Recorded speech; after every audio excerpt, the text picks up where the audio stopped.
Thanks, everyone. Thank you for joining me and staying for this session. I hope it doesn't bore you too much going through IT and cybersecurity types of topics. But a little bit about myself. So I work for Drawbridge. We're a cybersecurity firm. We work with about 500 alternative investment firms, PE, hedge funds, with their cybersecurity requirements, whether it be investor or regulatory requirements.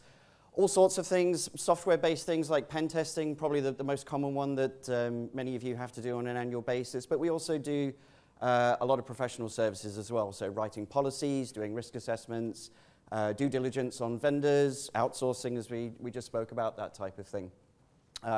For myself, I've been in cyber way before it was cool, if it is. So about 20 years now, specifically working in alternative investment. And both here in London and in New York. Outside of cyber, bit of a dab hand with the mechanics. I like my cars, so currently preparing an old MX-5 for my son who's about to take his driving test, so a bit of fun there. So what have we seen in the last year? What I wanted to bring to you today was really give you a couple of examples of the sorts of things that we've learned so that you can get a little bit more depth of knowledge as to what's going on, particularly in the alternative investment space with cyber. Show you a couple of quick case studies and really sort of where we think the focus is going to be going forward. So middle of this year, something really interesting happened. A couple of the ransomware firms decided to shut up shop. And one of them, Avidon, released all its keys and the names of the businesses that they'd infected, which was great intel for us because we hadn't really seen this depth of information before. So what we were able to do is really get a breakdown of, well, how likely is this to hit our industry? Where are we really seeing this type of attack happen? And the interesting was, so we started to look at the percentages. Well, okay, directly 7.5% of the firms were some way related to finance. But what if you start looking at then all the vendors that are also getting attacked? And let's face it, they're holding some pretty important information for you. Telco, tech, another pretty big significant chunk. Business management, consulting, research firms, so holding a lot of information there. Insurance and legal. Totally, about a quarter of the firms that were infected with ransomware by Avidon pretty much had an impact in some way, shape, or form to our clients. So, you know, that was a pretty sizable number.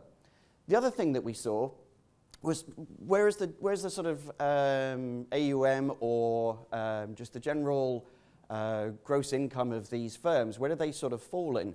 And the interesting was although we see some really big names coming out, you obviously had the Pipeline, Valley National Bank, AXA Group, all of these types of big media present firms that were all publicized about their attacks. What happens behind the scenes is that in actual fact, there's quite a lot of smaller firms that are really making up the bulk of the income for the attackers. So what normally happens is ransomware, once they've infected you, they've locked you up, what they're trying to do is they go after about 10% of your annual revenue. That's their demands to get your keys back. And there's a double-pronged attack. We'll talk about that in a little bit as well. It's not just locking up the data anymore. So interestingly, at that levels, victims below 500 million revenue, 92%. And below 100 million in revenue, 78%. So they really do make up the bulk of this. And this is the interesting part, is that a lot of the service providers, be it IT, fund administrators, probably start to fall into that focal group of where the ransomware attacks are happening. So it's really eye-opening to think, if you're outsourcing stuff, that you're really making sure that you've picked a vendor that's taking cyber seriously. Looking at ransomware, so here's an interesting one that happened that we were called in to try and help with. Ryuk is another form of ransomware. This was a hedge fund. They get the classic, I'm really sorry this is so late, I know how important it was. They love to try to trap you into the sense of urgency, the sense of importance, with an email message, an attachment. You go ahead and open up your Excel file, and the first thing it does, as soon as you hit that enable, I trusted this source, is it goes ahead and runs a bunch of scripts on your system, looks for antivirus, shuts them down, and then it starts looking across the network. Can it find anything that seems to be running a service that's running your backups? Maybe you have a virtualized environment, maybe you're sort of using that type of technology. And then it's going to look for shadow copies of your data as well. I'm going to start locking that up, encrypting that, getting rid of your backups. And then all of a sudden you get the lovely message that on your screen, Ryek's here, you have to pay a ransom, contact us to find out how much it's going to be.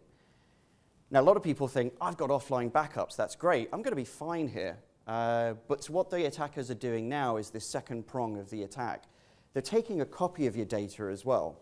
And then they'll come along and they'll say, right, if you don't want to pay the ransom to get the key to unlock all your data, you're going to pay a ransom because we're going to publish this on a data leak website. And so there you go, they've got you in two ways there. So this is becoming a much more popular attack to those now that they realize that backup was a good strategy and they found a way to still make money out of it. So a lot of the other attacks that we saw this year have really stemmed from password reuse. And so I thought it would be interesting to do a little study on myself, actually. Have you all been breached? Probably by now you have. At this point, 4.7 billion people online. The last database, consolidated database, contained 8.4 billion unique passwords that were all put together, consolidated together, and then released in a file for anyone to download. So chances are everyone's been involved in something somewhere. Running a dark web analysis on myself, have I been breached? I used a service for home improvement called House. Sure enough, my email address is in there.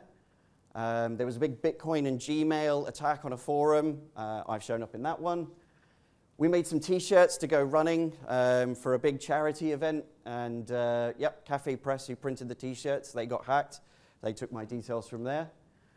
We had Evites to go for that charity run. That got attacked. The fitness app that I was using to record my run, that got attacked. And finally, for those of you that ever played Words with Friends or anything like that by the gaming group Zigna, yep, sure enough, my email address was in that too. So there's a really good chance, and looking at some big names that had some breaches in the last 24 months, you know, that everyone's had a bit of an impact by these types of things. So what can you do to really protect yourself from this? Well, unique passwords are the most important thing that you can do. And this is the important thing to tell your staff, and it's an important thing to do in your personal life as well. If you start to reuse any passwords from your personal social media type things into your corporate lives, then we end up with the type of attack that happened to another client of ours. Some of you may recognize this beautiful hotel in Zurich, and it played a part in the attack. Not quite sort of the cyber espionage James Bond type thing that you might imagine, but it was involved. So what happens, we had a client, they experienced a social media breach. One of the forums that they belonged to, the credentials were taken, passwords were saved in clear text, there was no problem reading what was used there. The attacker then does what they call, with those stolen credentials, credential stuffing. So they take your email address, they search for LinkedIn, find out where you work, they'll gather other email addresses for you, and they'll take that stolen password and they'll spray it across thousands of websites and they'll see where they get a hit. Where else have you used those same passwords to get yourself logged in? And sure enough, this person had reused that password on their corporate email account that was accessible across the internet.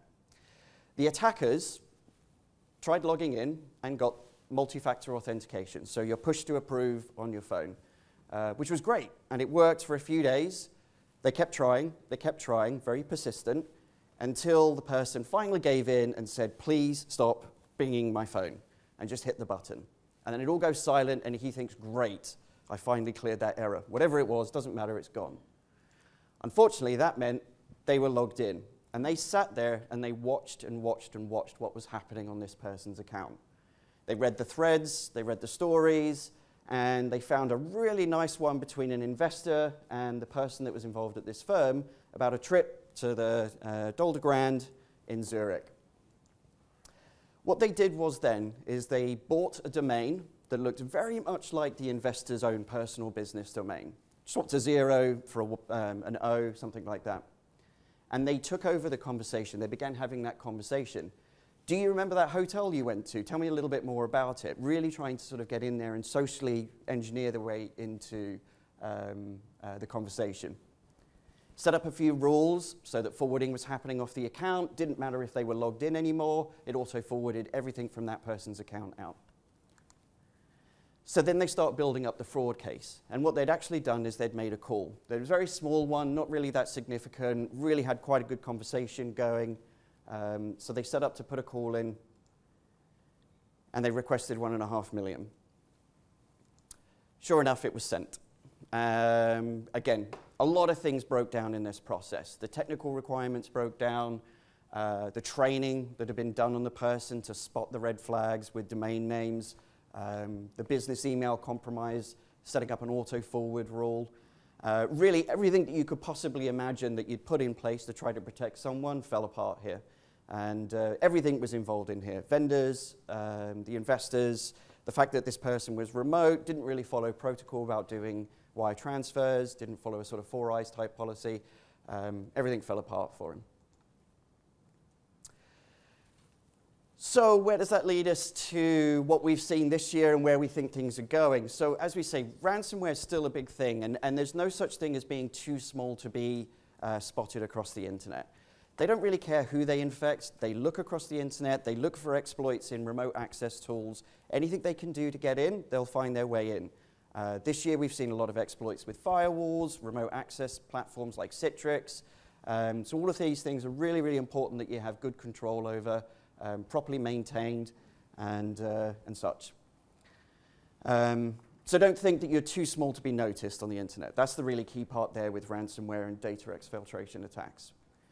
Public cloud compromise, I'm a huge proponent of public cloud. I think they're really good. I think they've got incredibly, they've really taken on the development of their platforms. They put a lot of time and energy into the investment of cybersecurity. So the likes of Office 365, Google Workspace, great tools. The real trick is making sure that they're set up correctly. And that's where things fall through. The lack of things as simple as multi-factor authentication is a big one. Controlling rules, what we call conditional access rules, to make sure that somebody's logging in from America on a regular occurrence, and then suddenly 10 minutes later they're in Brazil.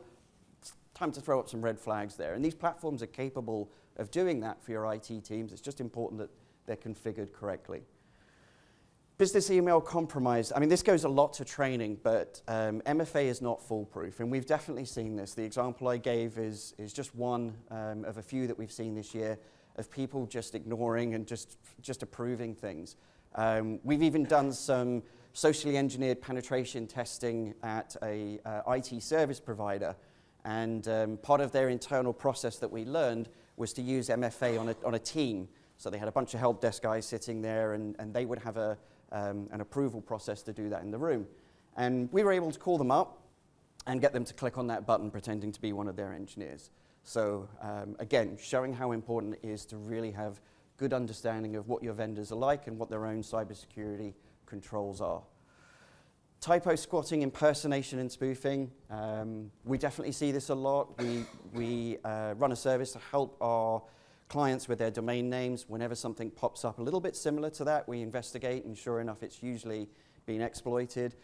We've seen entire websites be stolen as well. We've seen the logos, the pictures, the names, everything being taken and then fraudulently replaced with different domains that, like I said, the typo squatting on the email to links.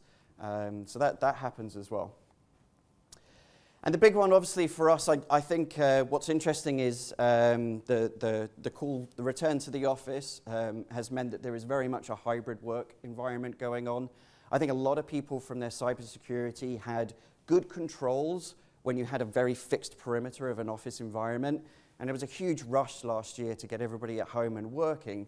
And now you've got to go back and look, all right, what did we change? What in our information security policy no longer applies in this hybrid world? What technical controls did we have for intrusion detection and firewalls that we felt very secure about in our office are no longer in play when we send people home on a Monday and Friday? So you really need to make sure that you're looking and opening your eyes up to expand this new work environment.